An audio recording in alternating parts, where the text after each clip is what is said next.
j'ai choisi de répondre ici à la question, vous avez fait un premier bilan d'une année de travail, qu'avez-vous dit? Et je le fais dans cette pièce parce que c'est le salon qui est le salon de la gauche. La gauche se réunit ici avant de rentrer en séance par cette porte, et donc c'est l'endroit qui permet de rentrer dans l'hémicycle où se retrouvent les députés qui sont les députés de gauche à l'Assemblée nationale, le gouvernement rentrant par le milieu et suivant les cas, ce n'est pas le cas pour cette législature, se dirigeant soit vers le salon de la droite, de la majorité aujourd'hui, soit vers le salon de la gauche ici, c'est-à-dire de l'opposition. Et moi j'ai souhaité faire ce compte rendu de mandat pour bien montrer quelle était la réalité du travail d'un député, parce que on ne le voit pas toujours, ça n'a fait pas l'actualité locale. Or, dans cette première année de travail, moi j'ai été amené à m'intéresser à un sujet qui était un sujet totalement essentiel à mes yeux, qui était la montée de la pauvreté, la baisse du pouvoir d'achat. Et je l'ai fait à partir d'une constatation qui était une constatation très simple.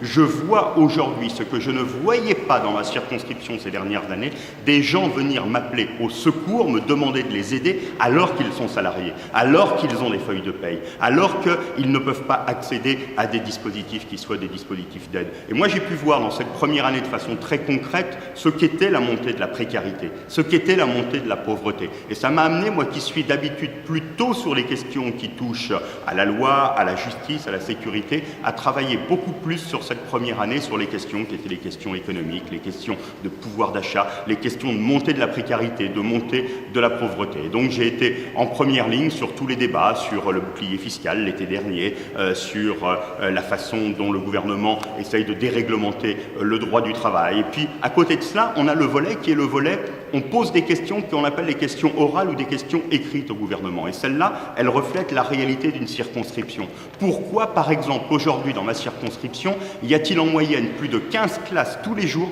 qui n'ont pas de remplaçants, alors qu'il y a quelques années, la moyenne était inférieure à 5 classes tous les jours? C'est bien qu'il y a une dégradation des conditions d'enseignement. Donc, j'ai posé régulièrement des questions au ministre de l'Éducation nationale, dans l'hémicycle, mais aussi sur des questions qui étaient des questions écrites. J'ai posé des questions sur les effectifs de sécurité dans la circonscription. J'ai posé des questions sur l'évolution en matière de transport, d'offres de transport. Ça, c'est le moyen de poser des questions qui sont directement liées à l'actualité, non pas nationale, mais à l'actualité de la circonscription. Et puis j'ai défendu un certain nombre de propositions de loi, la diversification de la capacité pour les élèves qui viennent des lycées de banlieue à accéder aux grandes écoles, la question de la caution que l'on paye pour accéder à un logement. Tous ces éléments qui sont très concrets, qui ont fait l'objet de dispositifs particuliers qui ont été proposés par les socialistes. À côté de cela aussi, je le mentionne parce que ça fait partie véritablement de mon activité, moi j'ai une fonction à la direction du Parti socialiste. Donc souvent, quand je m'exprime,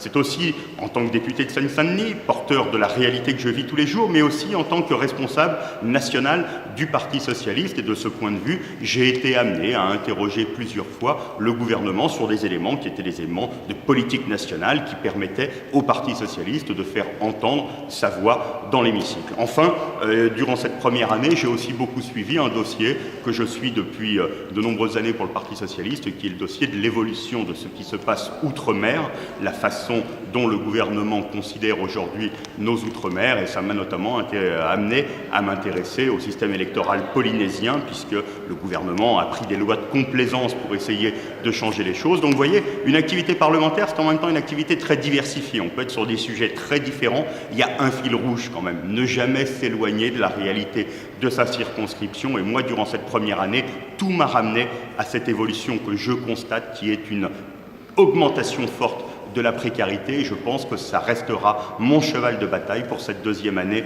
de législature.